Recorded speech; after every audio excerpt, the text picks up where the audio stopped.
The big political story we're tracking this morning, the chorus for Nitin Gadkari to take charge as Maharashtra Chief Minister growing louder by the day.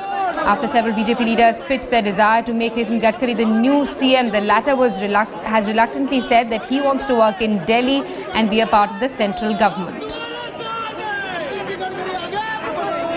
मैं अपनी भूमिका में पहले ही जाहिर कर चुका हूँ। जब मैं दिल्ली जाना नहीं चाहता था तब मुझे जाना पड़ा।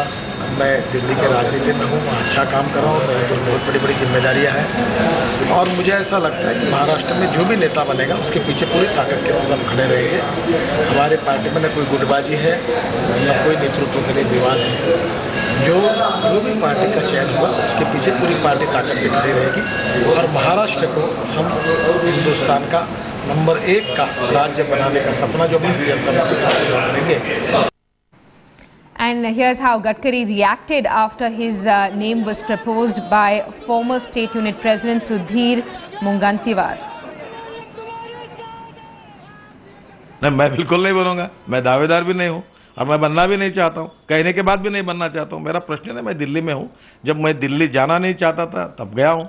अब दिल्ली में मुझे जो काम मिला हुआ है मैं बहुत खुश हूँ। नितिन जी ने यहाँ आना चाहिए या नहीं तो सबको लगता है उन्होंने आना चाहिए। अब उन्होंने मना कर दिया है। अब मना करने के बाद क्या होगा तो पार्लियामेंट्री बोर्ड विधायक दल की बैठक होगी, विधायकों से पूछा जाएगा।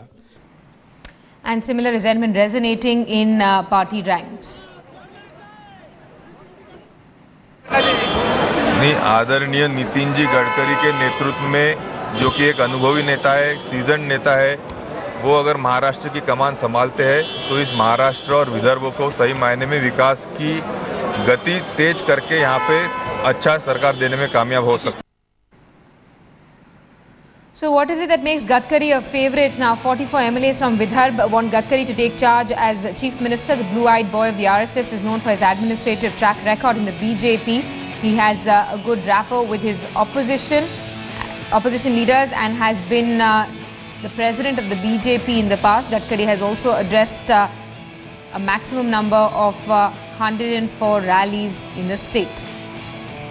But if his resume shines because of his administrative record, then there are patches of controversy. Also, Gadkari was forced to quit on corruption charges from the post of BJP president in 2013.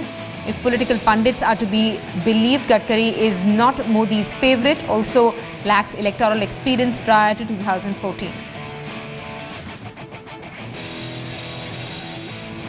The suspense is only building up as any decision on BJP's Maharashtra strategy will be revealed only after Diwali. Meanwhile, Sena leaders Anil Desai and Subhash Desai are likely to meet Rajnath Singh and JP Nadda today.